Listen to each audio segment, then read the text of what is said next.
Yesterday morning, just after 7 a.m., I opened the front door of my house like I always do. Half awake, coffee in hand, expecting nothing but the usual fog and the sound of birds. But instead of fresh air, I was hit with a jolt that stopped me cold. Something was taped to the door. It wasn't a flyer, it wasn't mail, it was a book. A thin, worn, blue-covered diary. The corners were torn. The string on its spine was frayed, and taped across the front of it in plastic wrap was a note in faded ink. For Mom, please read alone. Start with page 1. My hands shook as I peeled it off the door. I recognized it instantly, even though I hadn't seen it in 14 years. It was Leora's diary. My daughter, Leora Arlo, vanished during a high school camping trip in the spring of 2010. She was just 15. One moment, she was hiking with her classmates through Tillamook Forest, and the next, she was gone. No trace, no scream, just gone. Search parties combed every trail, every stream, every inch of forest. They found her backpack, her sketchbook, her scarf. But they never found her body. Police said it was an accident, that she likely wandered off alone, slipped, and fell into the ravine. The river was fast. The cliffs were steep. It happens, they told me, as if that explained anything. My husband, Derek, accepted it in one day flat. One day. No questions, no tears. Just a firm nod and a cold look at the sheriff like it was all handled. But I never did. I couldn't. I couldn't bury her. I couldn't stop hearing her voice. I kept setting out her plate at dinner. I kept her room clean. Vacuumed the rug, watered her peace lily, opened her blinds every morning. I waited. And now, 14 years later, her diary was taped to my door. I stumbled back inside, clutching it like a holy object. I sat at the kitchen table, heart pounding, afraid to open it. What if it wasn't hers? What if it was? The cover had her initials carved in the bottom corner. L.A., the way she used to sign her poems. I ran my fingers over the pages. Some had bent from water. Others had been underlined, marked, pressed too hard by a pen. I opened to the first page. It didn't begin with "Dear Diary." There were no hearts or doodles like when she was younger, just a single sentence, scrawled in all caps, the ink slightly smeared, "Don't trust Dad." The room spun. I read it again. "Don't trust Dad." I dropped the book. My breath caught in my throat. The silence of the house felt dangerous, thick, alive. Derek. I hadn't seen him in months. After Leora's disappearance, our marriage shattered quietly. No big fight. Just the slow, silent death of something that was never really alive. He moved to Arizona with a woman he claimed was his business partner. I let him go. But now every memory was catching up with me. The way he used to glare at Leora when she asked questions, the way he would say things like, "She's too sensitive," or, "You spoil her with all this emotion." I remembered the day she begged to skip the school trip, how she looked so scared, and how he said, "You're going." End of story. I remembered her tears, her silence in the car, her long hug at the campgrounds, the one that lasted too long, like she knew. I thought about all the times she'd tried to tell me something, but I didn't listen hard enough, and now here it was, right in front of me, in her own words, a warning, a cry for help, a secret finally finding its way home. For a moment, I couldn't move. I just sat there, in my worn robe, coffee gone cold, the ticking of the kitchen clock suddenly unbearable. My daughter had tried to speak from the other side of a missing persons case.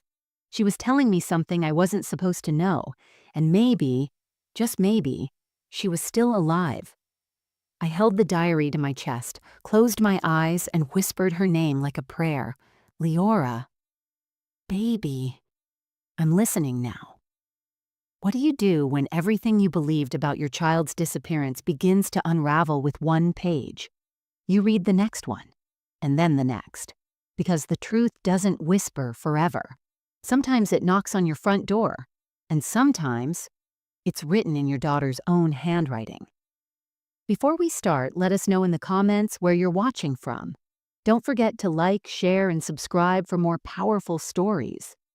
Before everything shattered, we were just ordinary. We lived in a 2-story gray house with green shutters at the end of a quiet cul-de-sac in Astoria, Oregon. You could hear seagulls in the distance and smell pine when the wind came down from the north. We had a garden out front where I grew tulips and mint, and on Sundays we'd all have pancakes together before church. It sounds simple, I know, but it was real. That's what makes what happened so impossible to accept. My daughter Leora was my light. Even when the world felt heavy, even when my husband was cold, Leora warmed everything around her. She was 15 the last time I saw her. She was always drawing, birds mostly. Her favorite was the barn owl. She said she loved how it saw in silence. That was Leora. Quiet, observant, but never weak. She had a softness that wasn't fragile, just different from the world around her. She had a little radio she kept by her bed, always playing classical music or lo-fi piano tracks. Sometimes I'd find her asleep with her sketchbook on her chest, a pencil still tucked behind her ear, her lamp on low. She used to tell me she didn't like darkness. "It makes people forget things," she'd say. Derek, my husband, didn't understand her. Not really. He was a former Marine, tall, stone-faced, controlled. People respected him, or feared him. There wasn't much in between. He believed in routine, respect, keeping emotions folded and put away like laundry. He believed kids needed to toughen up. And to him, Leora was too soft, too quiet, too dreamy. But I saw her differently. She wasn't weak. She just didn't fit his mold. I was the buffer between them, always smoothing over the sharp edges. If he barked at her for forgetting to lock the back door, I'd bring her hot chocolate and tell her I was proud of her artwork. When he grumbled about her posture or how long she took to answer, I'd slip her little notes in her lunchbox with jokes or riddles. Looking back now, I realize how much I tried to protect her without ever standing up for her out loud. We had moments that still live in my memory so vividly I can feel them. Saturday afternoons in the backyard, her in her yellow hoodie, sprawled out on a blanket, drawing trees. Our late-night tea sessions when she couldn't sleep, chamomile with honey. And she'd ask questions about when I was young. "Were you ever scared of Dad?" she once whispered. I laughed it off. "No, sweetie, he's just serious. It's how he was raised." I wish I hadn't laughed. I wish I had asked why she'd asked. But back then, nothing felt broken, just complicated. And don't we all live in that space sometimes? Complicated but survivable. Leora had dreams of becoming an illustrator. She wanted to study at an art school in Portland. She even had a portfolio started, full of sketches of animals, trees, and haunting portraits of eyes. So many eyes. I didn't notice how many until years later, when I found the folder again. She had a best friend named Nora. They'd giggle over inside jokes and pass notes in class. Leora would blush when she talked about her crush, a quiet boy named Jamie. She once told me she liked him because he listened, that he didn't interrupt her when she talked. I thought things were okay. Maybe not perfect, but okay, until the school trip. It was meant to be a 3-day nature immersion with her honors science class. She didn't want to go. That was the first time I saw her panic over something school-related. She came to my room late at night 2 days before the trip, tears in her eyes. "Do I have to go?" she asked. "Can I stay with you instead?" I remember brushing her hair behind her ear, thinking she was just nervous. "Sweetheart, it's only 3 days. You'll be with your friends. You'll love it." She didn't argue, but she didn't smile either. Derek walked in as we were talking. He crossed his arms and said, "She's going. That's final. Don't baby her, Marlene." And that was that. I still see her the morning she left. She had her blue hiking backpack on. Her hoodie was zipped all the way to her chin. She looked smaller than usual, like she was trying to disappear into herself. But when she hugged me, it was different. She held on longer, tighter. Her fingers dug into my back. "I love you," she said, "no matter what." I kissed her temple, smiled, and told her, "I'll see you Sunday, baby." She got on the bus. I waved. She didn't look back. And that was the last time I saw my daughter, the version of her that was still mine. I held on to those memories for years, guarded them like treasure, because for a long time, they were all I had. But now I wonder, how many of those smiles were real? How much of our life was only peaceful because she kept her mouth shut? And how many times did I choose quiet over truth? Looking back, I should have paid attention that night in the kitchen. It was early March 2010, just a few weeks before the school trip. The house was quiet except for the low hum of the dishwasher and the occasional clink of silverware. I was rinsing out teacups, still wearing my work blouse. Leora sat at the kitchen table, shoulders curled, her sketchbook in front of her and a soft graphite pencil twirling between her fingers. Derek came in from the garage, wiping his hands on a rag. He smelled of gasoline and cold metal, like he always did when he worked on his old truck. Without a word, he dropped a piece of paper onto the table in front of her. "What's this?" he asked. Not kindly, like a test. Leora blinked up at him, startled. She reached out slowly, then looked down. It was a page from her diary. She froze. He'd read it. "I found it by the laundry," he said. "Must have slipped between the cushions in the den." I stopped drying the cup in my hand.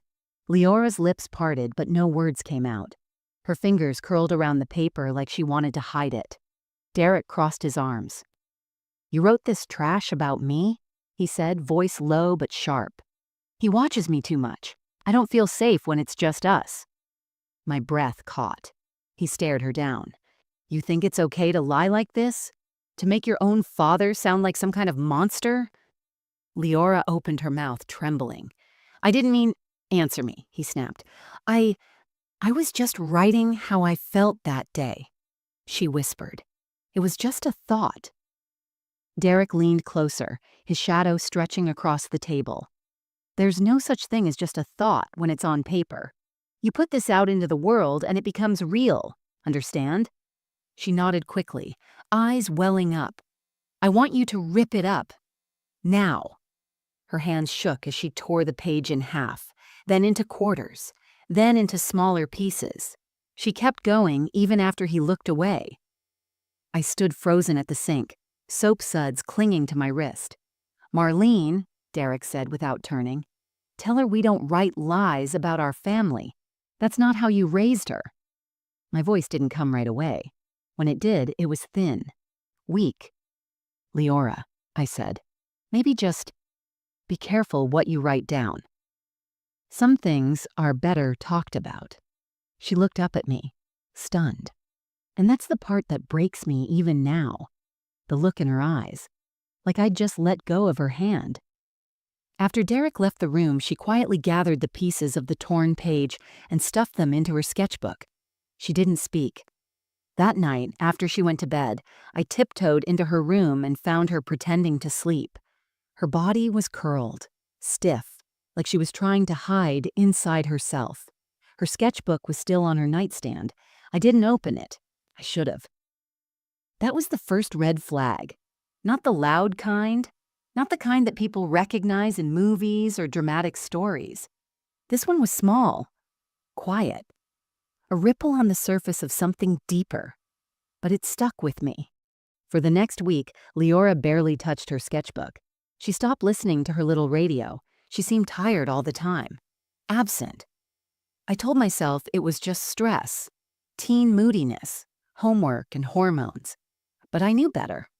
I saw the way she flinched slightly when Derek entered the room, the way she avoided his eyes, the way her answers to him got shorter, more careful. I told myself it wasn't fear, that maybe he'd just been too harsh, that maybe she'd misunderstood his tone. But deep down, I knew. One evening, as I folded laundry in the living room, I saw her sitting cross-legged on her bedroom floor through the half-open door. She was holding a crumpled page, pressing it flat with her palm. I watched her tuck it inside a different notebook, one I hadn't seen before, a spiral-bound one with a plain cover. She looked up and saw me watching. She froze, then smiled. Quick, small, forced. "Just organizing," she said. I nodded. I wanted to ask more. I wanted to walk in, sit down beside her and say, "What aren't you telling me?" But I didn't. I let the moment pass. I turned off the hallway light and told myself we were okay, but we weren't. That night in the kitchen was when the story began to change. When trust cracked in the quiet, when a daughter started protecting herself in ways a child shouldn't have to. It was the first time I realized there might be something about Derek I didn't fully know, or maybe something I'd always known and chosen not to name. That page she tore up? It wasn't just a thought. It was a warning she was trying to whisper before she disappeared, and I, her mother, told her to keep it down. There wasn't one big moment when Leora pulled away. It was a slow unraveling, thread by thread, so subtle you could almost convince yourself it wasn't happening. After the kitchen incident with the torn diary page, she never brought her journal out in the open again. Not once. The sketchbook, too. It used to live on the kitchen counter or sprawled open on the coffee table. But suddenly, it vanished. I found it once in her closet, wedged between old shoe boxes, folded shut, the pencil still inside like a bookmark that had been abandoned mid-thought. She stopped humming. Leora used to hum while brushing her hair, washing dishes, even tying her shoes. Little melodies, nothing recognizable. But it made the house feel alive. When the humming stopped, I noticed the silence, and I hated how quickly I adjusted to it. That spring, I watched her become smaller in ways that had nothing to do with her height. She started going straight to her room after school. When I'd knock to bring her a snack or check in, she'd smile, a tight, distant one, and say she had homework. Sometimes I'd hear soft footsteps pacing inside. Other times, nothing at all. She rarely mentioned her friends. Nora stopped coming over. I asked once where she'd been, and Leora said, "We're just different now." She didn't say it with sadness. She said it like someone reporting a forecast, cold, factual, far away. Then came the night I found her at the window, just staring. It was late. I had woken up to use the bathroom and noticed her bedroom light still on. I opened her door softly. She was sitting cross-legged on the floor in front of her window, the curtain drawn to the side. "Leora." She didn't turn around. I walked over and knelt beside her. "What are you looking at?" She shrugged. "Nothing. I just like the sky at night." I looked with her. It was cloudy, no stars. She added, "At night, everything outside is quieter than what's in here." I didn't know what she meant, not then. I just rubbed her back and kissed her shoulder. She leaned slightly into me, but not like before. It wasn't comfort, it was habit. That was the difference. She wasn't angry, she wasn't rebellious. She didn't act out, didn't scream, didn't throw things. She simply began fading. One morning, she came down to breakfast wearing a red sweatshirt with the sleeves pulled over her hands. It was a warm day. I asked, "Isn't that too thick for this weather?" She said nothing, just poured her cereal and sat quietly. Later, I found it odd. Her sleeves were covering her wrists too deliberately. I almost asked. Almost. But Derek had come into the room by then, and something in Leora's body shifted. She stiffened like a wire being pulled tight. He didn't do anything that morning, no raised voice, no cruel words. But it was the way she braced, like he might, and that was enough to make me feel sick. Another day, I came home early from work and found Leora scrubbing the baseboards in the hallway, on her knees, sweating. She startled when I called her name. "Why are you cleaning that?" "Dad asked me to," she said quickly, then added, "I offered." "I don't mind."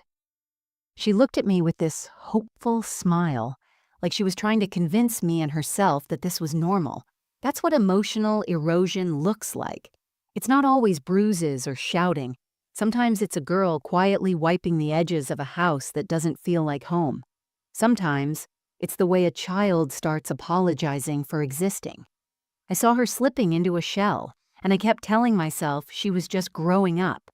That adolescence was messy, that maybe she was more like Derek than I thought. More internal, more disciplined. but deep down, I knew better. She began asking me strange questions. At dinner one night, she asked, "If someone runs away, does that make them a bad person?" I blinked. "Why would you ask that?" She looked down at her plate. "Just curious, for a story I'm writing." I tried to laugh it off. "Well, I think it depends on why they run." She didn't say anything else.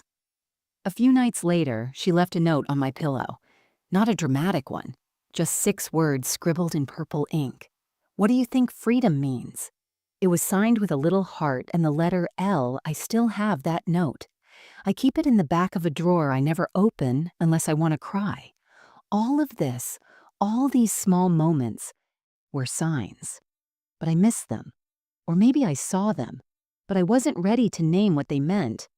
Leora was becoming invisible in her own home. Not because she wanted to be, because it was the only way to survive. And I, the one person she should have been able to count on, stood on the sidelines, watching it happen, holding my breath and telling myself that everything would fix itself. But some things don't fix themselves. Some things have to break all the way before the truth crawls out. And with Leora, the breaking had already begun long before she vanished. It was Parent Showcase Night at Tillamook High School, April 15th, 2010. I remember the exact date because I saved the flyer. It's still folded in a box of papers I haven't had the heart to throw away. Each student had created a reflection project, a poem, a piece of art, something personal that reflected who they were or how they saw the world. Leora had stayed up 3 nights working on hers. I remember hearing her pencil scratch across paper well past midnight. When I asked if I could read it, she blushed and said, "You'll see it when everyone else does." That night, the gym was strung with fairy lights and covered in poster boards. Folding tables lined the room, each one displaying a student's work with a little photo clipped to the top. I found Leora's section halfway down the middle row. She wasn't nearby. I assumed she was in the music hall where some kids were performing skits. Derek stood next to me, arms folded, scanning the room like he was looking for an exit. Then I saw her poem, printed neatly on lavender paper and mounted on dark blue cardstock. It was titled "The Quiet Room." I read it once, then again. It was short, no more than 10 lines. But the meaning, it hit me like a punch to the chest. In the quiet room, I sit still. I am not asked what I want. I am not told I matter. I am not seen unless I leave. My voice knocks, but no one hears it. I smile so they stop asking. I laugh so they stop looking. I disappear so I don't disappoint. In the quiet room, I become small, and no one ever notices I'm gone. I felt the heat rise in my chest. I wanted to cry, not because it was sad, but because it was true. I didn't need her to name names. I knew exactly what, and who, she was writing about. Derek stepped up beside me, leaned in and read the poem in silence. Then he chuckled, loud enough for a few parents nearby to glance over. "She's so dramatic," he muttered. "What is this even supposed to mean?" I turned to him. "She's expressing herself. It's personal." He raised an eyebrow. "She lives in a perfectly decent home. She's got food, books, piano lessons, new clothes. This makes her sound like she's locked in a cage." His voice wasn't loud, but it wasn't quiet either. 2 parents nearby shifted uncomfortably. I saw the mother of one of Leora's classmates glance at me with a half smile, as if unsure whether to look away or agree. I tried to brush it off. Maybe she just wanted to write something honest. "Honest?" he repeated. "Sounds like manipulation. She always knew how to make herself the victim." My hands clenched around my purse strap. At that moment, I saw Leora. She was standing by the entrance of the gym, watching us. Her eyes were wide, her body still. She had heard everything. She didn't come over. She didn't wave. She turned and left the room quietly.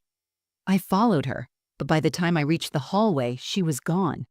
I found her 20 minutes later in the bathroom, locked in a stall. I didn't knock. I just waited. When she finally came out, her eyes were red but dry. She didn't cry in front of me. She just said, "Can we go home now?" Derek was waiting by the car, already looking at his watch. The entire ride home was silent. He didn't speak. She didn't speak. I tried to say something as we pulled into the driveway. Maybe about how proud I was, about how brave it was to write that. But nothing came out right. Everything felt too small for what had just happened. That night, Leora went to bed early. I passed by her door and heard the soft creak of her closet opening, then shutting, then silence. Later, when I went in to turn off her light, I noticed her poem, the one from the showcase, was torn in half and lying in her wastebasket. It was the first time I saw her destroy something she'd made. The next morning, she didn't speak during breakfast. She stirred her oatmeal with her spoon and stared out the window. Her face was blank. Not sad, not angry, just emptied out. That moment stayed with me, because humiliation doesn't always come from crowds or yelling or cruel jokes. Sometimes it comes quietly, from the people who are supposed to protect you, from a parent's dismissive laugh, from a voice that mocks your truth, from being told in front of strangers that your pain is performative. That night wasn't the end, but it was the beginning of the end. After that, Leora stopped writing poetry. She stopped leaving notes on my pillow. She started waking up before me and going to bed after I'd already turned out the lights. She began her disappearance long before the forest. And I can't stop thinking about those words. And no one ever notices I'm gone. Because we didn't. Not until she was. The morning of the trip was strange from the very start. It was May 6th, 2010. The last time I saw Leora alive. Or at least the version of her I knew. I woke early to make her breakfast. Pancakes, her favorite. With blueberries just how she liked. But she barely touched them. She sat at the table in that oversized green hoodie, the one that nearly swallowed her arms, staring into her plate as if she already knew something I didn't. "Are you sure you packed everything?" I asked, trying to sound cheerful. "Socks, journal, flashlight?" She nodded without looking up. "Yeah, I'm good." I noticed then that she hadn't packed her sketchbook. The old one, the one with all the owls and poems, it always went with her. I asked about it. "Not bringing it," she said quickly. "It's too bulky." But it wasn't bulky. It was spiral-bound and light. I let it go. She zipped up her backpack and stood by the door long before it was time to leave, just standing, waiting. When Derek came down the stairs, she didn't greet him. He gave her a pat on the back, rough, dismissive. "Don't act like you're going to war," he said. "It's just a school trip. Try not to make it weird." I flinched at the words. So did she, but she didn't argue. We drove her to the high school, the sky still dusky, a light mist on the windshield. Derek drove. Leora sat in the back. I kept glancing at her in the rearview mirror. She wasn't looking out the window like usual. She was looking down, thumb tapping anxiously against her thigh. When we pulled into the parking lot, the bus was already loading.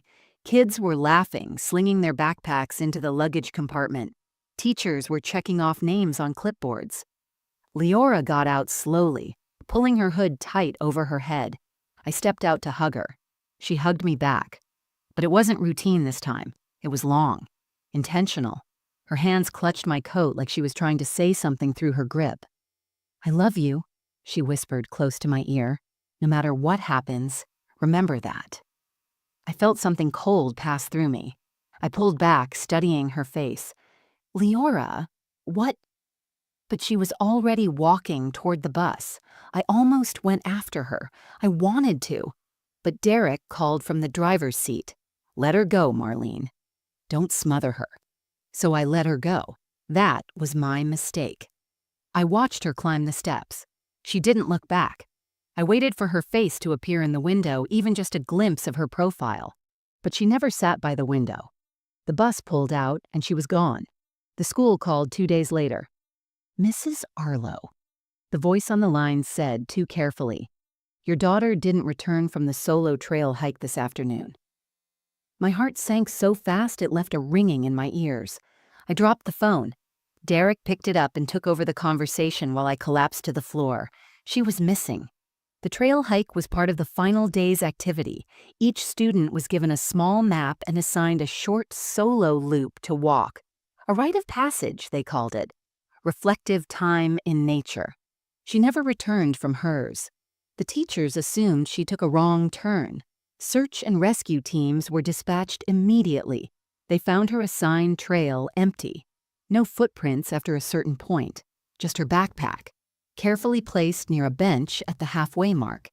Inside was a granola bar, her water bottle, and a small laminated photo of us. The three of us, me, Derek, and Leora, at Cannon Beach.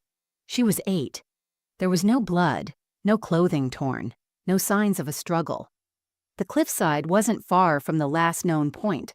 Authorities believed she may have slipped and fallen into the river below. The current was fast, swollen from recent rains. They never found her body, never found her shoes, never found her hoodie. The headlines ran for weeks. Teen girl vanishes during school trip. Friends left flowers at the school gate. Candlelight vigils were held. Everyone offered support, except Derek. He didn't shed a tear. At the vigil, he stood stiff, hands in pockets, jaw locked. When people came to hug me, he stepped away. When I sobbed on the floor, he told me, "We can't fall apart. She's not coming back." It was like he'd known from the moment she left, like it was a loose end already tied. The grief became a room I lived in. The walls never moved. No closure, no grave, just a photo on the mantel, a toothbrush left untouched in the bathroom, and a hollow that no one could name. People said time would help. But how do you heal when you never get an ending? How do you mourn a child when a part of you still believes she might come home? I wore the same necklace every day for a year, a small pendant Leora gave me for Mother's Day. Inside was a tiny engraving. "You see me?" I wore it like armor, but deep down I wasn't sure I had seen her, not the version that needed me most, because maybe she didn't fall. Maybe she walked away, and maybe she had a reason. There's no word for a mother who loses her child without a body to bury, no title for it, no ceremony, no closure, only questions that echo inside your ribs until they don't even feel like questions anymore, just noise you can't turn off. After Leora disappeared, I stopped being a person.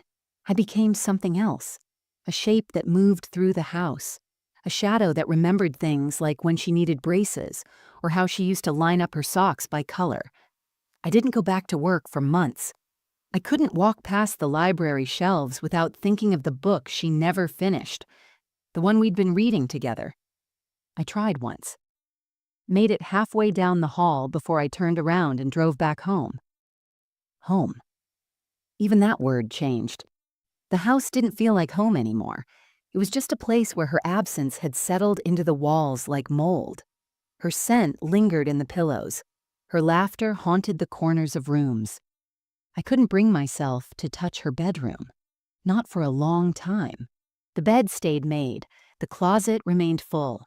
The little violet-scented lip balm on her desk stayed exactly where she left it. I started sleeping in her room sometimes, not on the bed, just curled up on the floor beside it, like I was keeping watch. Like maybe if she returned and I wasn't there, she'd feel abandoned. That's how grief lies to you. It makes you believe in impossible things. Derek handled things differently. He shut the door to her room 2 weeks after the search ended and told me, "You have to stop acting like she's going to walk through that door." I didn't answer him. I just reopened the door after he left for work the next day. He threw himself into routines, lawn work, taxes, watching military documentaries. He was either at work or out late, always with some excuse. When he was home, he moved through the house like a guest, like someone staying in a hotel too long and itching to leave. One night, I found him in the garage, drinking whiskey straight from the bottle, laughing at something on his phone. Some woman had texted him a picture. I saw the name, Shayla. "Who's that?" I asked. He didn't even flinch, just said, "Friend." I didn't scream, didn't cry, just walked back into the house and locked the bathroom door so he wouldn't see me fall apart. It was the first time I truly hated him. Not just for how he treated Leora, not just for what he might have hidden, but for how quickly he let her go, for how easily he moved on, as if she'd been a chapter he'd already finished reading. That summer, I stopped answering the phone. People meant well, friends, neighbors, even distant relatives. But I couldn't bear the way they said her name, like it was something fragile they were afraid to break. Once my sister called and asked, "How are you holding up?" I said nothing, because I wasn't holding anything, I was sinking. There was a day, I remember this vividly, in late August when I sat on the bathroom floor for 5 straight hours. I didn't eat, didn't cry, didn't move. The mirror had fogged over from the shower earlier, but I could still see myself enough to notice I looked thinner, paler, like a coat hung on a wire hanger. That was the day I realized I was disappearing too. I remember reaching for the faucet and running cold water over my wrists, just to feel something real. The numbness had become unbearable. Not pain, not sadness, just nothing. That was worse. It wasn't just grief anymore. It was erosion. People say time heals, but they don't tell you that sometimes time just makes the silence louder. A month later, I walked into Leora's room and stood there for almost an hour. Then I did something I hadn't done since the day she left. I opened her closet. Inside, I found her sketchbook. Not the old one. A different one. Smaller, with a blue cover and a silver ribbon tied around it. It was tucked into a shoebox beneath a stack of winter clothes. Inside were only 3 pages. One was a drawing of a woman standing at the edge of a cliff, holding a lantern, her face turned away. Behind her was a shadow. Not threatening, but looming. Like it was part of her, something she couldn't outrun. Another page was just words, scrawled, uneven. When you scream without sound, you learn to speak with your feet. And the last? A feather, taped in, a barn owl feather. It didn't belong in Tillamook Forest, which meant she'd been somewhere else. Somewhere she could choose what to leave behind. That moment, that feather, saved me from completely breaking, not because I knew what it meant, but because I finally believed that maybe, just maybe, she had made a choice. Maybe she wasn't taken. Maybe she left. And that small, painful hope gave me something I hadn't had in months, a reason to keep breathing. 14 years. That's how long it had been since Leora disappeared. 14 springs without her. 14 birthdays where I lit a candle and whispered a name into the dark. 14 Christmas mornings with an unopened stocking at the fireplace, labeled in my handwriting, Leora. And then, on a Tuesday morning in late March of this year, just as the fog was starting to lift from the trees outside, I opened my front door and found it. Taped carefully to the wood, sealed inside a plastic cover, was her diary, her handwriting, her favorite shade of blue ink, the same ribbon she used to tie around her school books. I stood there barefoot on the porch, heart thudding in my ears. The world around me blurred. All I could see was the name on the note. For Mom. Not Marlene. Not Mother. Mom. The way she always used to say it. Soft, with that lingering pause. I peeled it off the door with trembling hands and brought it inside. I sat at the kitchen table, the same one where she used to draw owls in the corners of her homework. For several minutes, I just stared at it, afraid to open it, afraid of what I'd find. Or worse, afraid it wasn't really hers. But when I finally undid the ribbon, there was no doubt. It was her.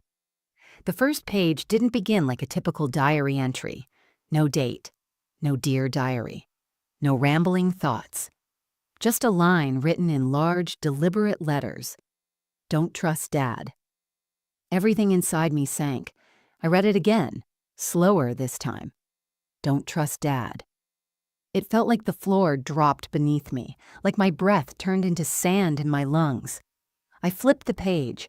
The handwriting was unmistakable, small, neat, but with those little curls she always added to her lowercase f and y. It was her voice. Older, yes, but hers. She had written entries over the years, not regularly, not every day, but enough to piece together the real story. The one I'd missed. She hadn't fallen from a cliff. She hadn't been taken by a stranger. She had run, on purpose, because she was afraid of him, of Derek. The entries started before the trip. Things I didn't know or hadn't allowed myself to believe.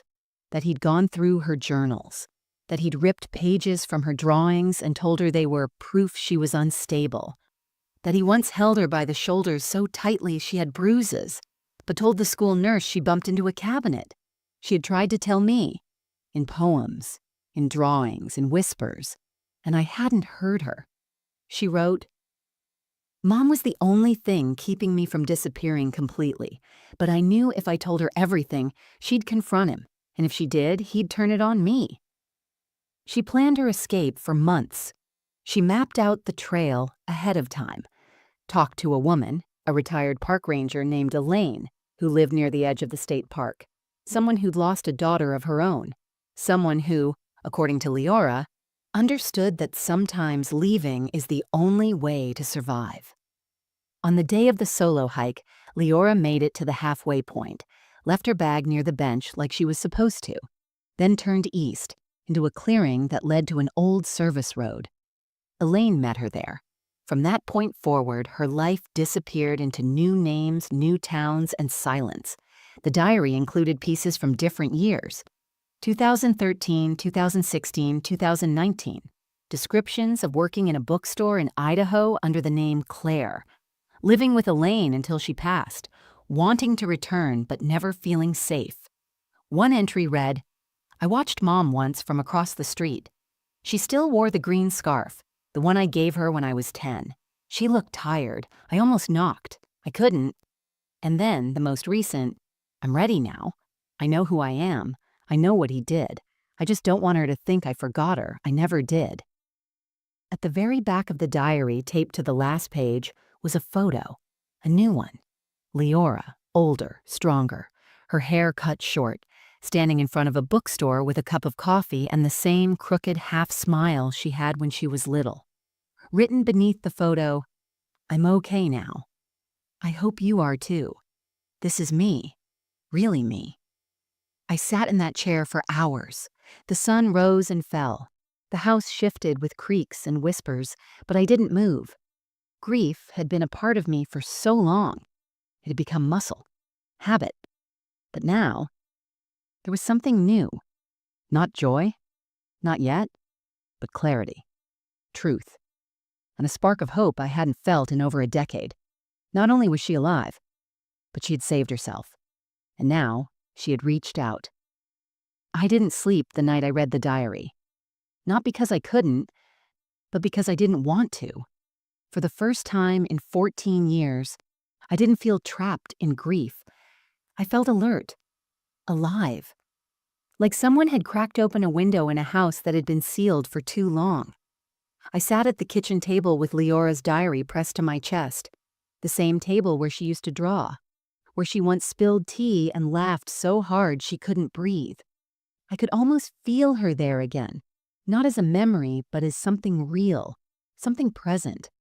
I read her words again and again, tracing them with my fingertips like Braille, as if understanding could come through touch. There was no bitterness in her writing, no blame. She hadn't written to hurt me. She'd written to give me the truth. She had escaped, survived, rebuilt. And yet, the core of her message wasn't about what had been done to her. It was about love. "I'm okay now," she had written. "I hope you are too." That sentence sat with me like a quiet knock in my chest, because I wasn't okay. Not yet, but maybe I could be. That morning, I did something I hadn't done in years. I stood in front of the mirror, really stood, not just a passing glance, and looked at myself.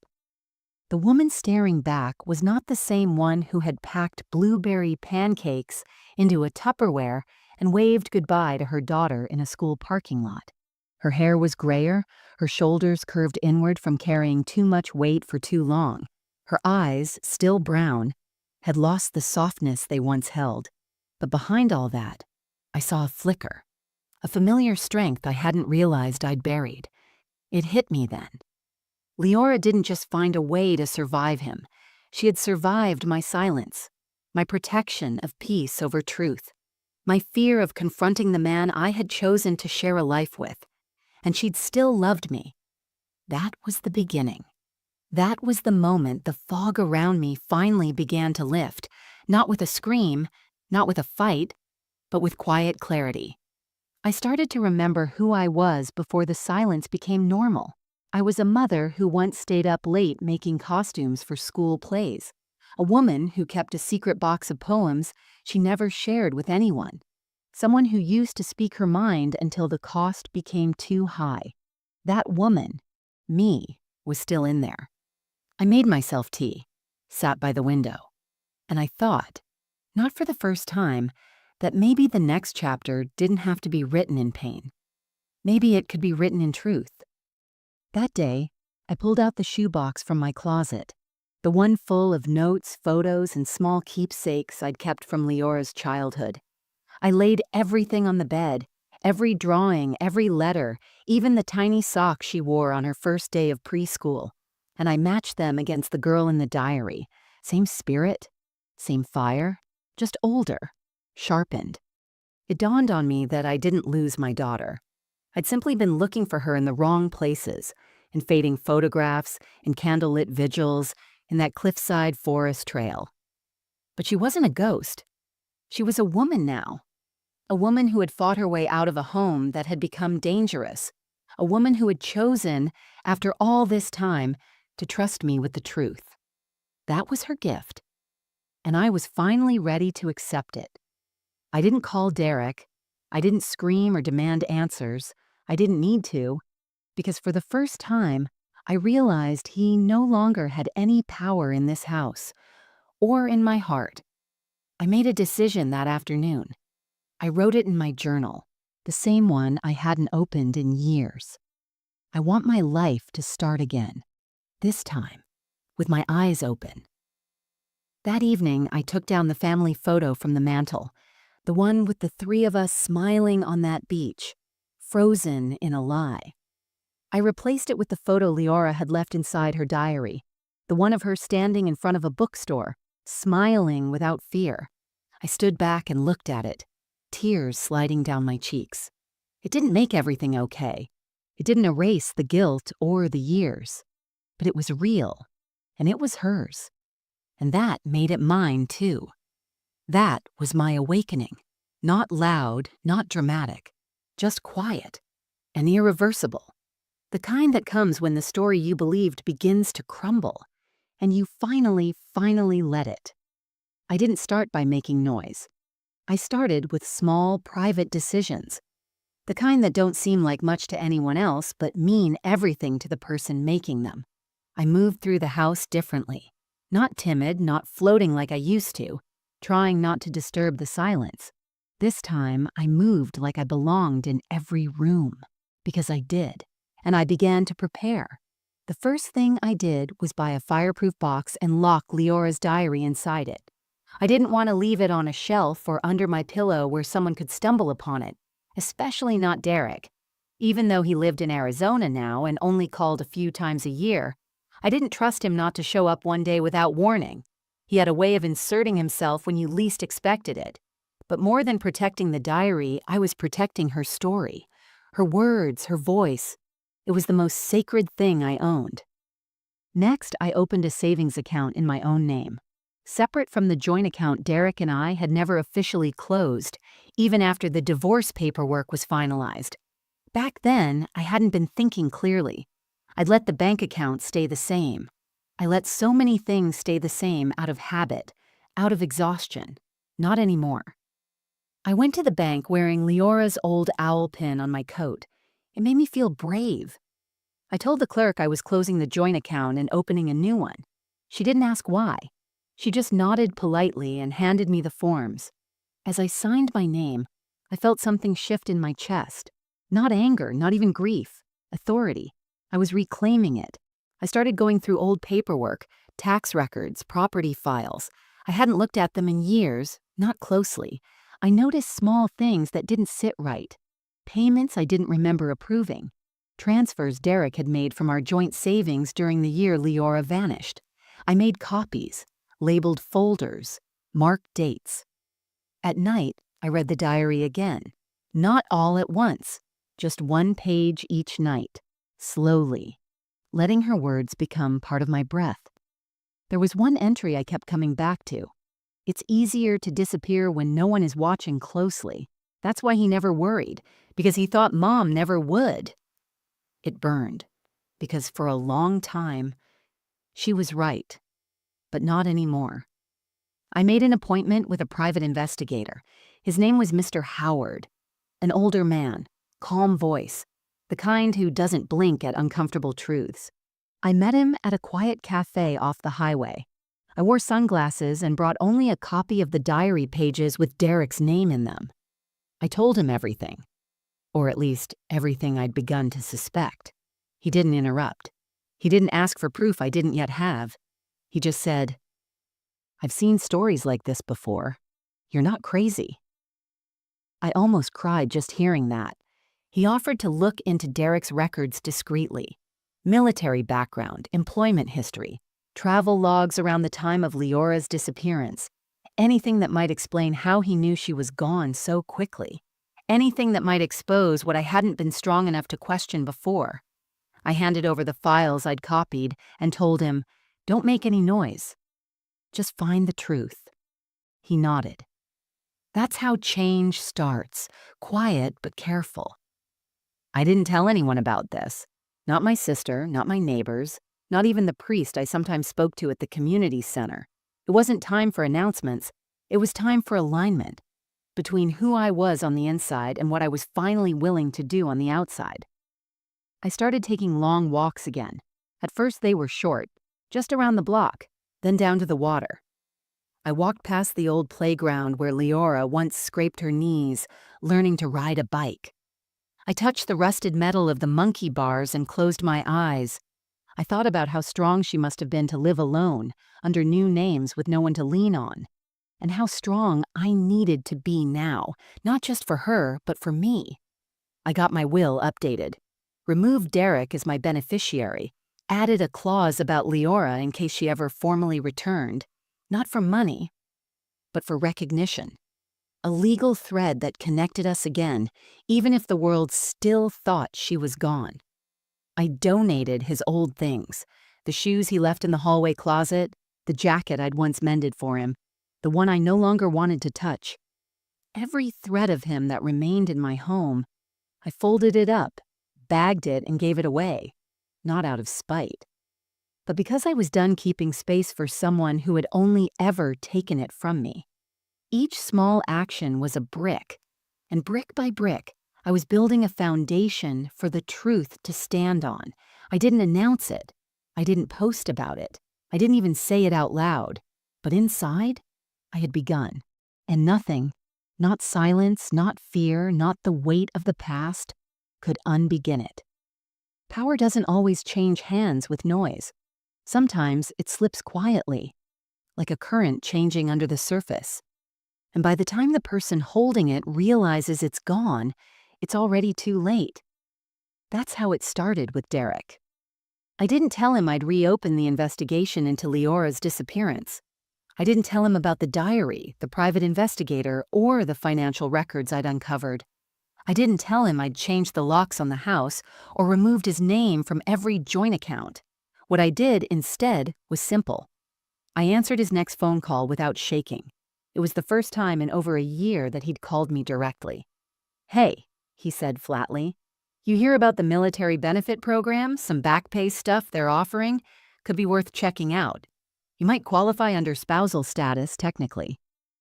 I sat in silence for a second, not because I was afraid, but because I was listening. He'd always done this. Slipped money into the conversation when he wanted access. framed it like he was helping when it always ended with me losing something. But this time, I didn't fumble. "No, thank you," I said evenly. "I've moved all my accounts. I don't need your advice." He paused. "Move them?" "Yes." Another pause. "To where?"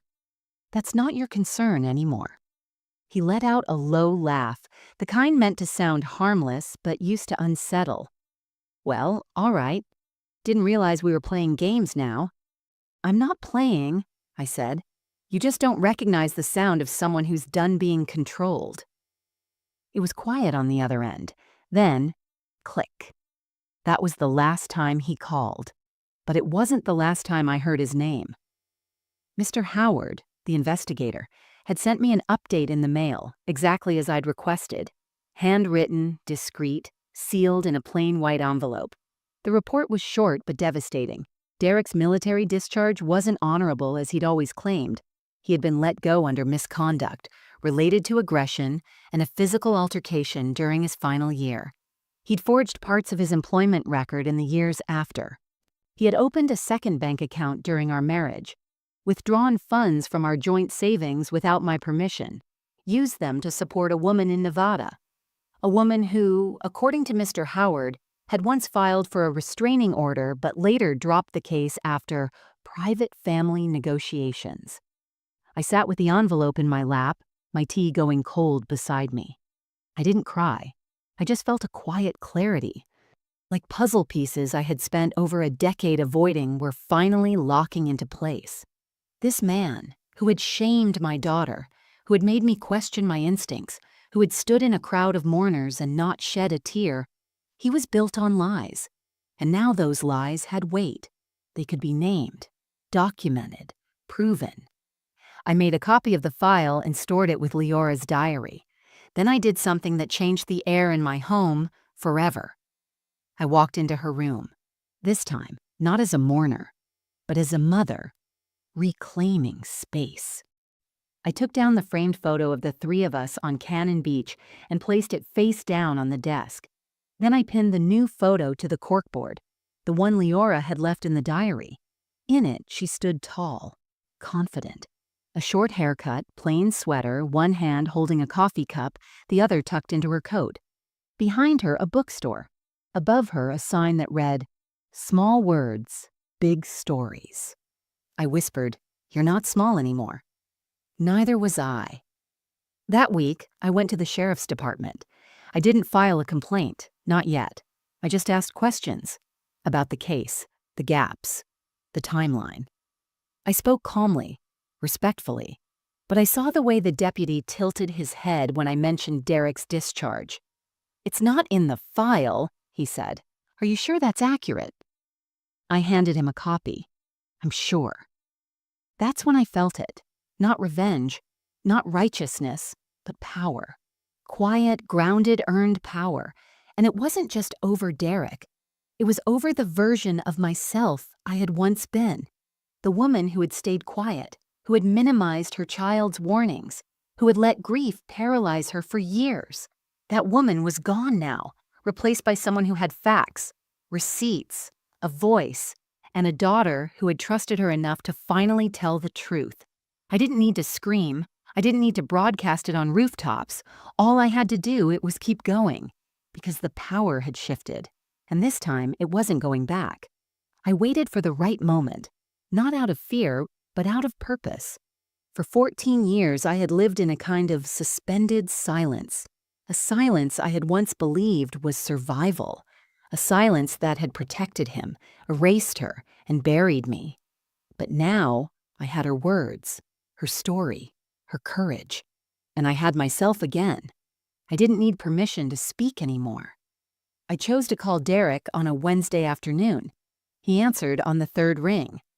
"Yeah?" he said, like nothing had ever happened between us, like I was still the same woman who used to excuse his temper and fold his laundry without question. "I need to see you," I said calmly. He hesitated. "Why?" "I found something." Silence. Then, "What kind of something?" "I'm not telling you over the phone. You can come here or not, your choice." He came. 2 days later, he pulled into the driveway in that same old truck, the one Leora used to be afraid to ride in. The sun had just started to set, throwing long shadows across the porch. I didn't wait for him to knock. I opened the door and let him in without a word. We sat at the kitchen table. No coffee, no small talk, just space. And in the middle of that space, I placed the diary. He didn't reach for it. "What's that?" he asked, already knowing. "It's Leora's." He stiffened. "What are you talking about?" "I found it taped to my door last month. It's hers. Her writing, her story." "That's not possible," he said. But his voice cracked just enough to betray him. I opened it, turned it to page 1, slid it toward him so the words were in front of his face. "Don't trust Dad." He stared at it, didn't touch it. "You should read the whole thing," I said. "Or maybe you don't need to. Maybe you already know what's in it." "I don't have time for your drama," he snapped. "No," I said, steady. "You don't have time for your lies." He rose from the chair, but I didn't move. "I know everything," I said. "Your discharge, the other woman, the bank accounts, the bruises, the way she looked at you like she was trying not to exist." He froze. I stood slowly and placed the second file, the one from the private investigator, next to the diary. "Don't say a word," I whispered. "Just look at it. I'm not here to scream. I'm not here to ask for answers. I'm here to tell you that you no longer hold a single piece of power over me or over her." He sat down again, but he was smaller now. He glanced at the papers, then at me. "What do you want?" he muttered. And the truth is, I didn't want anything. Not revenge, not an apology, not even an explanation. "I just wanted to tell you I know," I said. "I finally know." He tried to laugh. "You think anyone's going to believe you now?" "I don't need them to," I replied. "I believe me, and that's enough." He leaned forward, lowered his voice. "You know what people are going to say if this gets out? That you let it happen, that you didn't protect her." That sentence should have shattered me, but it didn't, because I'd already spent years asking myself that question, and I had already faced the answer.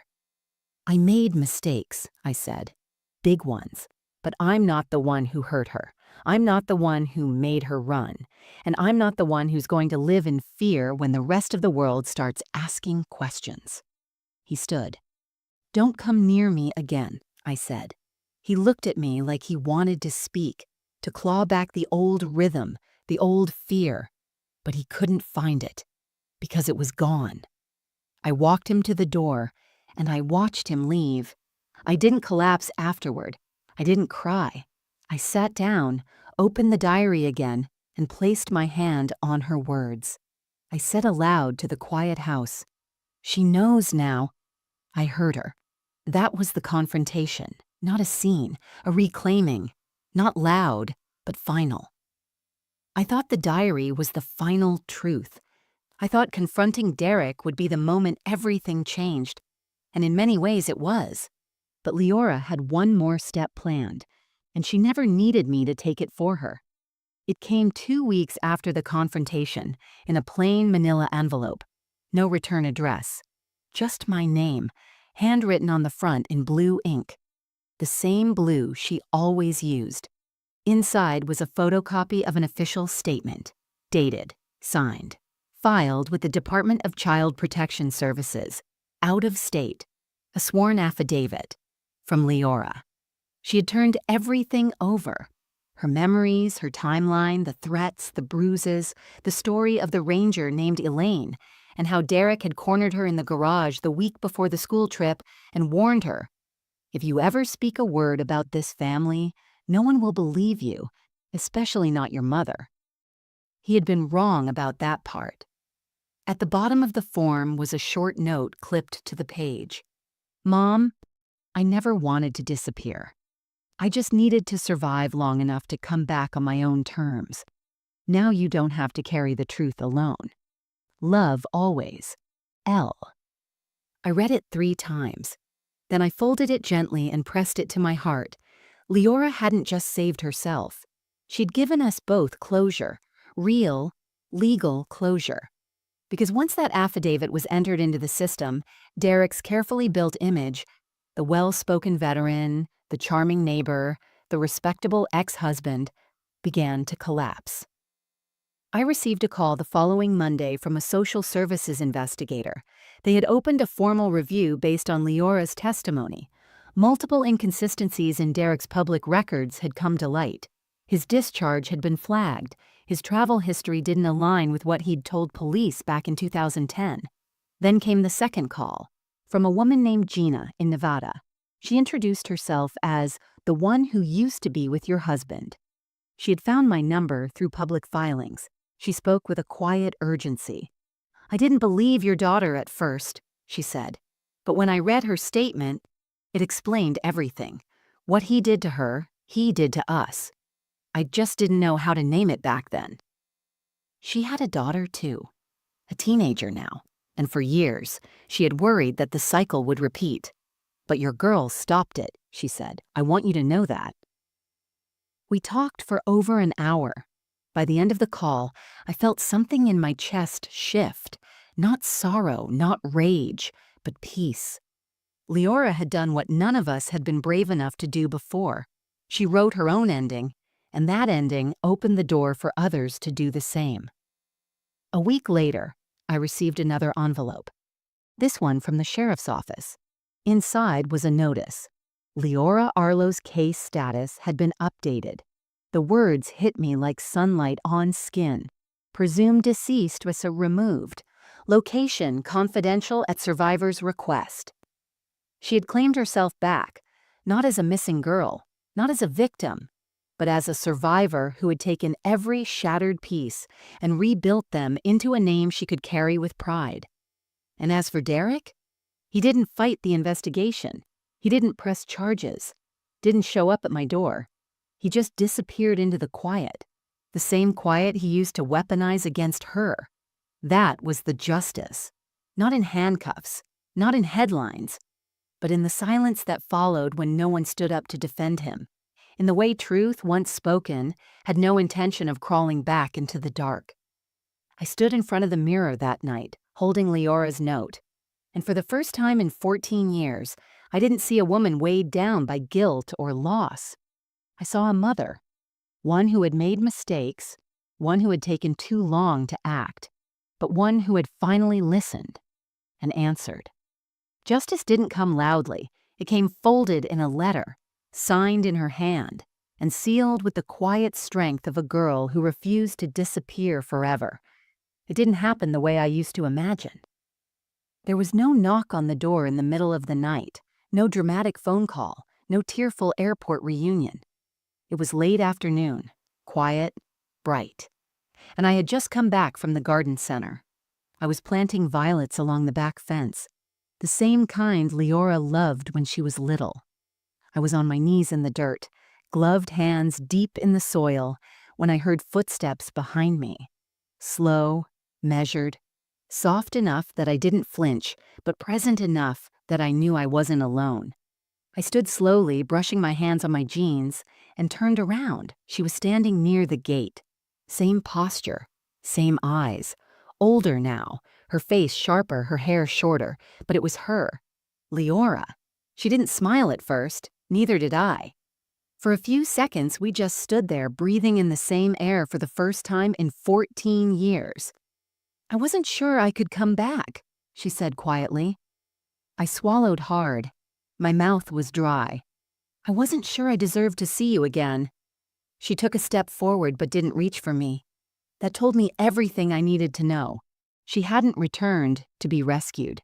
She had returned because she was ready. Her hands were tucked into the pockets of a soft tan coat. She wore flat shoes, no makeup. Her presence didn't ask for permission. It simply was. "Your garden's still the same," she said. "It's the only thing I knew how to keep alive," I replied, and then instantly regretted the words. But she didn't flinch. "I read your letter," I said. "I figured. And your statement." She nodded. "He never deserved to carry silence that long." "No," I said. "He didn't. I wanted to ask her everything: where she'd been, what she'd done, if she'd ever forgiven me. But I held myself still, because this wasn't about answers. This was about presence. "Do you want to come inside?" I asked. "I don't know yet," she replied. I nodded, trying not to let the sting show. Instead, I motioned to the bench under the oak tree, the one where she used to sit and draw while I read beside her. She glanced at it, then walked over and sat down. I followed, leaving a space between us. The silence was long, comfortable in parts, raw in others. Then she said, "When I left, I was angry. But after a while, the anger got quiet. The fear stayed longer." "I know," I whispered. I should have seen it. I should have listened better." "I didn't come back for that," she said quickly. "I didn't come back to fix the past." "Then why?" She looked at me finally, eyes steady, the same brown but deeper. "Because I wanted to see if you were still you, and I wanted to show you that I'm still me." I blinked hard, trying to hold in the tears. "I never stopped loving you," I said, "even when I thought I'd lost you, even when I thought I failed you." She turned her head slightly, the way she always did when she was trying not to cry. Then she said, "You didn't fail me forever. You just took too long to become who you are now." And somehow, that felt fair. It didn't hurt. It was just the truth. She pulled something from her coat pocket, a key. "I don't need this," she said, "but I thought maybe you should have it." I held out my hand and she dropped it into my palm. It was old, worn. A house key from somewhere far away. "I've got my own place. I'm not coming back to stay." I nodded, holding the key tightly. "But you're not disappearing again." "No," she said. "Not unless I choose to." That was the shift. Not reunion, reconnection, not dependence, mutual recognition. She had come to show me that she was okay, and to make sure I was too. She didn't need a mother anymore. But maybe in time she'd let me be one again, in the way she needed now. When she finally stood up to leave, I didn't ask where she was going. I just stood beside her, eyes on the violets blooming by the fence. "You know," she said softly, "violets bloom best in shade." I looked at her. "You remembered." "I never forgot," she replied, and then she walked back through the gate, coat catching the wind. I didn't call after her, because she knew her way now. And I knew, this time, I'd be waiting in the light. This morning, I sat by the garden again. Same bench, same soil under my nails, but something was different. Not in the wind or the light, but in me. It's been almost 3 months since Leora showed up at my gate. We haven't seen each other again in person since that day, but she's written. Small notes, simple messages. No pressure, no promises, just connection. Slow, steady, chosen. The kind of love that isn't built on guilt or longing, but on truth. That's what I've learned most, in the wake of it all. Truth doesn't shout. It doesn't always come with answers or forgiveness or neat endings. Sometimes it arrives taped to your front door, after 14 years of silence. Sometimes it takes the form of a quiet daughter sitting on a bench, giving you her presence, but not her pain. And sometimes, truth is what doesn't return. The silence that stays gone, the man who loses access to the places he used to control. I still have the diary. Still read it some nights. Not because I need to relive it, but because it reminds me who she was and who I wasn't ready to be until now. I kept thinking this story was about her disappearance, but that was never the real story. This was about her becoming visible again, and me finally seeing her. This was about what's left when shame is gone, when silence breaks, and when women, both young and old, decide that their voices are not secrets. I used to wonder what healing looked like. Now I think it's this. Me sitting on a porch swing at 62, planting violets in the morning and writing letters at night. A photo of my daughter taped beside the window. A key resting in a drawer to a life I'll never unlock, but was trusted to hold. And the quiet, steady knowing that if she ever knocks again, she won't be met with confusion or desperation. She'll be met with space, and peace. And a mother who is finally ready, not to protect her from the world, but to stand beside her in it. That's healing. It's not loud, it's not fast, but it's real, and I wouldn't trade it for anything. This wasn't just a story about a missing daughter. It was about the silence we learn to live with, the voices we forget to hear, and the quiet strength it takes to finally listen. If this story touched you, please give it a like, share your thoughts in the comments, and don't forget to subscribe to the channel for more real, powerful stories like this one. Let me know if you'd like the thumbnail text, image prompts, or a title rewrite to make this video go viral.